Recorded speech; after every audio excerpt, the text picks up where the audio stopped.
কলবের শক্তি হবে কিভাবে?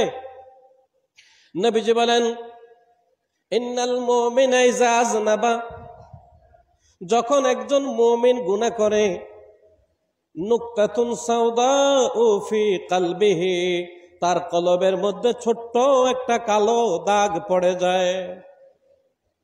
ফাইন তাবা ওয়াস্তাগফারা সুকিলা কলবা, যদি ইস্তেগফার করে, তওবা করে, জিকির করে, সুকিলা কলবা, তার কলবটা পরিষ্কার হয়ে যায়। ওয়াইন জাদা জাদাত হাত্তা তালু কলবা, জিকিরও করে না, গুনাহ করতেই থাকে, এরপরে এমন একটা পর্যায় হয়ে যায়, এই গুনার দাগটা তার শরীরের কলবের ভিতরে বড় হইতে হইতে এক সময় তার কলবটা বরবাদ হয়ে যায়।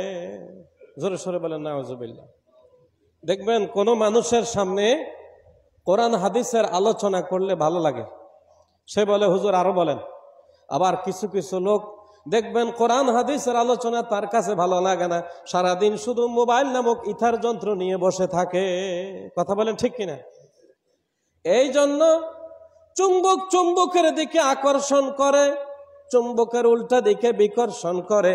হুজুর বলেন যে কলব হলো এমন একটি যন্ত্র, সেটা বাম দুধের 2 আঙ্গুল নিচে লতিফায়ে কলব, এই কলবকে পরিষ্কার করার যন্ত্র হলো।